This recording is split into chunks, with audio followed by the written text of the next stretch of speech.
ചായ ഇരുന്ന് തണുക്കുന്നു. അവൾ എണീറ്റില്ലേ മോനെ? ഉണർന്ന് കിടക്കാന്നാ തോന്നുന്നത്. എന്നാൽ ഇനി അവൾ എണീറ്റിട്ട് ചൂടാക്കാം. അമ്മേ, അമ്മ ശ്രദ്ധിച്ചോ? അവൾക്ക് എന്തോ ഒരു പ്രയാസം. വന്ന് കയറിയപ്പം മുതൽ ഞാൻ ശ്രദ്ധിക്കുന്നതാ. എന്തു പ്രയാസം? അമ്മ എന്നെ മറക്കണ്ട. അമ്മയ്ക്കും തോന്നിയില്ലേ? നമുക്ക് തെറ്റുപറ്റിയോ അമ്മേ?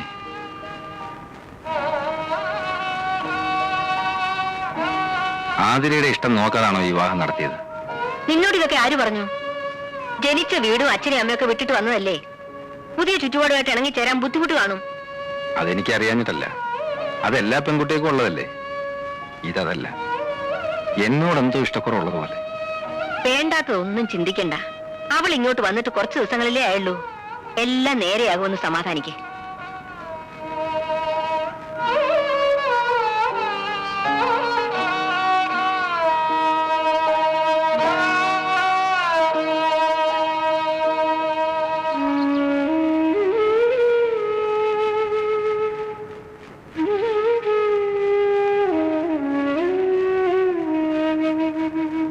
ഇന്നെന്താ പല്ലുതേപ്പും കുളിയും ഒക്കെ വേണ്ടാന്ന് വെച്ചോ?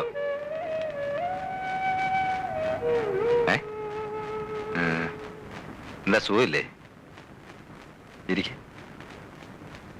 ആതിരയ്ക്ക് ഇവിടെ എന്തെങ്കിലും ബുദ്ധിമുട്ടുണ്ടെങ്കിൽ തുറന്നു പറയണം. എന്നോട് പറയാൻ മടിയാണെങ്കിൽ അമ്മയോട് പറഞ്ഞാൽ മതി. അമ്മയെ ഒരു അന്യായിട്ട് കാണരുത്. അമ്മ വെറും പാവാ. കാര്യമായിട്ട് എന്തോ പ്രയാസമുണ്ട്. മുഖം കണ്ടാലറിയാം. ഞാനത് അമ്മയോട് പറഞ്ഞു. അപ്പൊ അമ്മ പറഞ്ഞ എന്താണെന്നറിയോ? വീട് വിട്ട് നിൽക്കുന്നതിന്റെ ആണെന്ന്. അത് തന്നെയാവും കാരണമെന്ന് ഞാൻ ആശ്വസിച്ചോട്ടെ. എന്തായാലും തുറന്നു പറയാൻ മടിക്കണ്ട. എനിക്കൊരു പ്രയാസമില്ല. നീ വേഗം കുളിച്ച് റെഡിയാവും. നമുക്ക് ഒന്ന് പുറത്തോട്ട് പോണം. ചെല്ല.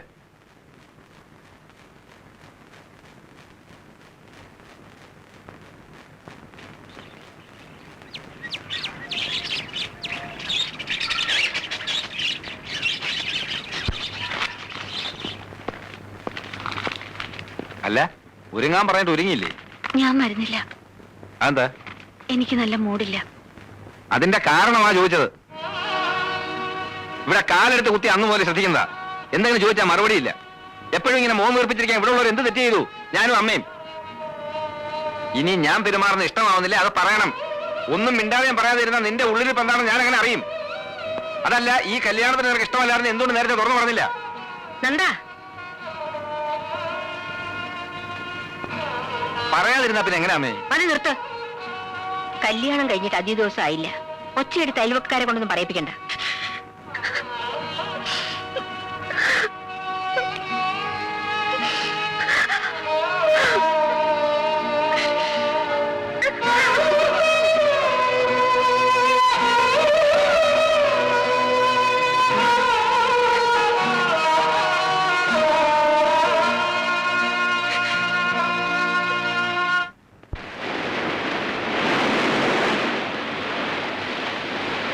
ഒരു വിവാഹ ജീവിതത്തെക്കുറിച്ച് ചിന്തിച്ചു തുടങ്ങിയപ്പോ കുറേയേറെ ഞാൻ മനസ്സിൽ കണക്കുകൂട്ടി.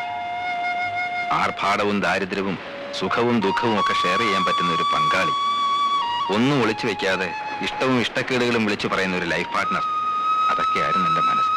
പക്ഷേ തെറ്റുപറ്റി. ഒരു കണക്കിന് നോക്കിയാൽ നീ ഭാഗ്യവാനാണ്. നിന്റെ കല്യാണം കഴിഞ്ഞ് 3-2 എന്റെ കല്യാണം. ഫസ്റ്റ് നൈറ്റിൽ കുറച്ചു നേരം മിണ്ടായിരുന്ന ഒഴിച്ചാൽ വസന്തഗോകുല ഇതുവരെ നാക്ക് വായിലിട്ടിട്ടില്ല.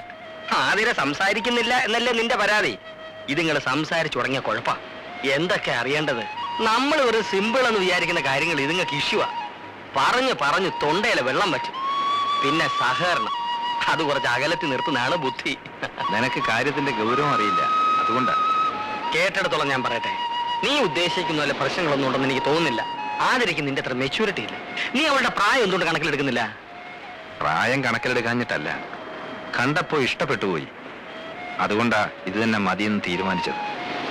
പക്ഷേ എന്റെ പൊസിഷനും പ്രായക്കൂടുതലും ഒന്നും അവളോടുള്ള പെരുമാറ്റത്തിൽ ഞാൻ കാണിച്ചിട്ടില്ല. പഠിച്ചോണ്ട് നടന്ന പെണ്ണല്ലേ, പ്രായത്തിൻ്റെതാന്ന് കരുതി നീ അങ്ങ് ക്ഷമിക്കും. 1-2 ദിവസം നീ മിണ്ടാനും പറയാനൊന്നും പോണ്ട. 3-ാമത്തെ ദിവസം അവൾ താനേ നിന്റെ അടുത്ത് വരും. ഷുവർ.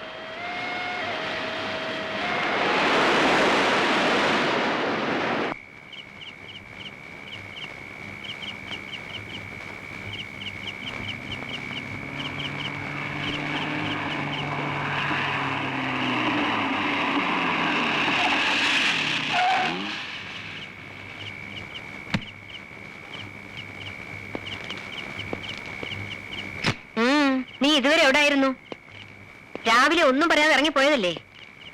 വക്കീൽ ഓഫീസിൽ നിന്ന് ജമാല് വിളിച്ചിരുന്നു. നീ ഇന്ന് അങ്ങോട്ട് ചെന്നതേ ഇല്ലെന്ന് പറഞ്ഞല്ലോ. ആ, അങ്ങോട്ട് പോയില്ല.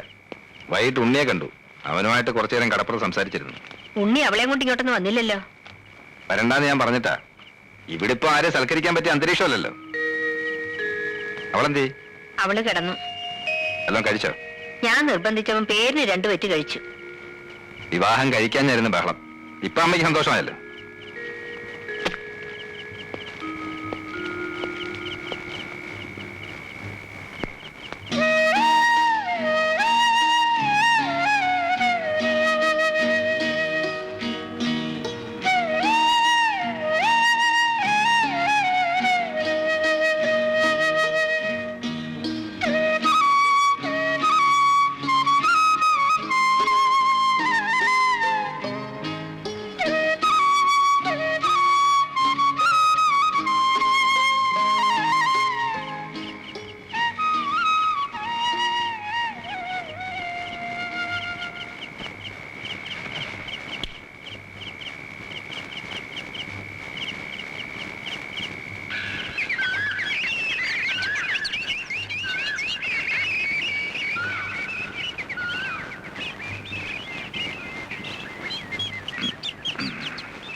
അതിരെ, നീ എന്തിനാ കരയുന്നത്? ഞാൻ അപ്പൊ തോന്നിയ വിഷമത്തിന് ഇന്നലെ എന്തൊക്കെയോ പറഞ്ഞു. ഒന്നും എന്റെ മനസ്സിലിരിക്കത്തില്ല. അതുകൊണ്ടാ. നീ എന്നോട് ക്ഷമിക്കേ. അച്ഛനെ അമ്മയും കാണാത്തതിലുള്ള വിഷമമാണെങ്കിൽ നമുക്ക് വീട് വരെ ഒന്ന് പോവാം. വേണ്ട, ഇവിടെ തന്നെ ഇങ്ങനെ ഇരിക്കുന്നതാ കുഴപ്പം. പുറത്തേക്ക് ഇറങ്ങിയാൽ മനസ്സിന് അല്പം ആശ്വാസം കിട്ടും. ഇന്നലെ വിളിച്ചപ്പോ മൂടില്ല എന്ന് പറഞ്ഞു. ഇന്ന് മൂടുണ്ടെങ്കിൽ ഒരുങ്ങ. താല്പര്യമില്ലെങ്കിൽ വേണ്ട. എന്താ ചായ കുടിക്കാഞ്ഞത്?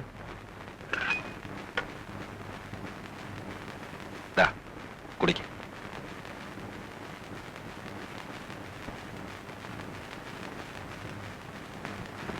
നന്ദാ, ദേ ഭാനു വന്നിരിക്കുന്നു.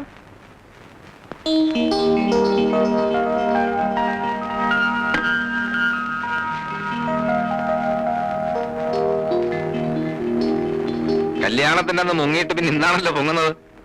ജീവിതം ഒന്ന് തുടങ്ങിയിട്ട് ഒന്ന് ചില്ലും ചെയ്യാന്ന് വിചാരിച്ചു. അതിന് ഞങ്ങൾ ഇതുവരെ ജീവിതം തുടങ്ങിയിട്ടില്ല.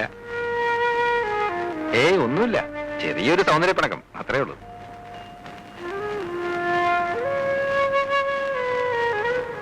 നിങ്ങൾ സംസാരിച്ചിരിക്കെ, ഞാനൊന്ന് റെഡിയാവട്ടെ.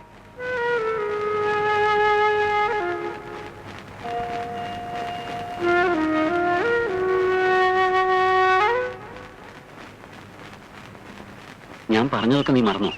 ഞാൻ ശ്രമിക്കാഞ്ഞിട്ടല്ല, എനിക്ക് പറ്റുന്നില്ല ഭാനുട്ടാ. നീ ഇങ്ങനെ ഇൻഡിഫറന്റ് ആയിട്ട് പെരുമാറാൻ തുടങ്ങിയ നന്ദേട്ടൻ എന്ത് വിചാരിക്കും? ഇത്രയ്ക്ക് വെറുക്കപ്പെടാൻ മാത്രം അദ്ദേഹം എന്ത് തെറ്റാ നിന്നോട് ചെയ്തത്? എന്തോ എനിക്ക് അദ്ദേഹത്തെ സ്നേഹിക്കാനാവുന്നില്ല. നീ മനഃപൂർവ്വം ഉണ്ടാക്കിയെടുക്കുന്ന വെറുപ്പ് മാറണമെങ്കിൽ നീ തന്നെ വിചാരിക്കണം. അതല്ല, ഇനിയും ആ മനുഷ്യനെ വെറുക്കാൻ തന്നെയാണ് ഉദ്ദേശമെങ്കിൽ ഞാനിനി ഇങ്ങോട്ട് വരില്ല. നിങ്ങൾ ഒന്നിച്ച് പുറത്തേക്ക് ഇറങ്ങുമ്പോൾ അതുവഴി വരുമെന്ന് കരുതി ഇരിക്കുകയായിരുന്നു ഞാൻ. പുറത്തു പോകാൻ പലതവണ വിളിച്ചതാ, ഞാൻ പോയില്ല. ഇപ്പോഴും വിളിച്ചിരിക്കുക, എനിക്ക് വയ്യ. എന്താ അതിരേത്? എന്തുദ്ദേശം നീ ഇങ്ങനെ തുടങ്ങുന്നത്? ഭാനു, വാ കാപ്പിടിക്കാം. ഞാൻ ബ്രേക്ക്ഫാസ്റ്റ് കഴിച്ചിട്ടാ അമ്മ പോകുന്നത്. ഞങ്ങൾ നല്ല ഒന്നാന്തരം കുടുംബക്കാരാ. തൊട്ട് നിന്നുകൊണ്ട് യാതൊരു കുഴപ്പമില്ലല്ലോ. നിങ്ങൾ എവിടെ പോകാൻ പ്ലാൻ ഇട്ടിരിക്കുകയാണെന്ന് പറഞ്ഞു. ഞാൻ സമയം കളയുന്നില്ല. ഞാൻ പോകുന്നുണ്ട്. ആതിര വരുന്ന കാര്യം തീരുമാനമായിട്ടില്ലെന്നാ ആര് തോന്നുന്നു. പറഞ്ഞു വരുന്നില്ലെന്ന്? ഭർത്താവിന്റെ ഇഷ്ടാനിഷ്ടങ്ങൾ അറിഞ്ഞു പ്രവർത്തിക്കുന്നവളാണ് യഥാർത്ഥ ഭാര്യ, അല്ലേ അമ്മേ? അതെ. നോക്കി നിൽക്കാതെ പോയി റെഡി ആവണേ പോ. ഏ? ജാതകത്തിൽ പൊരുത്തം കുറച്ച് കൂടുതലാണെങ്കിലും ജീവിതത്തിൽ അതങ്ങോട്ട് പ്രാക്ടിക്കൽ ആയിട്ടില്ലല്ലേ? ഉം. ആ, ഇവളുടെ സ്വഭാവ മഹിമയെ പറ്റി ഞാൻ തന്ന സ്റ്റഡി ക്ലാസ് വളരെ അത്യാവശ്യമാണെന്ന് ഇപ്പൊ മനസ്സിലായില്ലേ? കുഴപ്പമില്ല, ഞാൻ കുറച്ച് ഉപദേശിച്ചിട്ടുണ്ട്, ശരിയാവും.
ഇതെന്താ ഇവിടെ?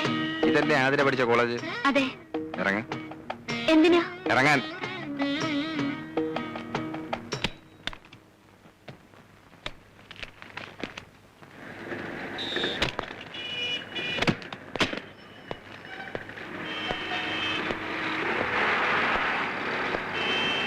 എന്റെ ആലോചന വന്നപ്പോ താല്പര്യക്കുറവ് കാണിക്കാൻ ഒരു കാരണം ഇതായിരുന്നല്ലോ. വിവാഹം കഴിഞ്ഞു എന്ന് വെച്ച് ആതിരയുടെ താല്പര്യങ്ങൾ ഒന്നും സറണ്ടർ ചെയ്യണ്ട. വാങ്ങ്. തുടർന്ന് പഠിക്കണമെങ്കിൽ പഠിക്കാം. അതല്ല, കൂട്ടുകാരികൾക്കൊപ്പം കുസൃതിയും കുന്നായ്മയും കാണിച്ച് നടക്കാൻ പറ്റാത്തത് ഈ വിഷമം ഉണ്ടെങ്കിൽ അത് മാറ്റിയെടുക്കാം. അല്ലേ? നിക്കേ. വൈകിട്ട് വിളിക്കാൻ ഞാൻ ഇവിടെ വരണോ അതോ ക്ലാസ് കട്ട് ചെയ്ത് കൂട്ടുകാരികളുമായിട്ട് എങ്ങോട്ടെങ്കിലും കറങ്ങാൻ പോവോ? ഇവിടെ വന്നാ മതി. മതിയല്ല? ഉം. ഓക്കേ. ബൈ.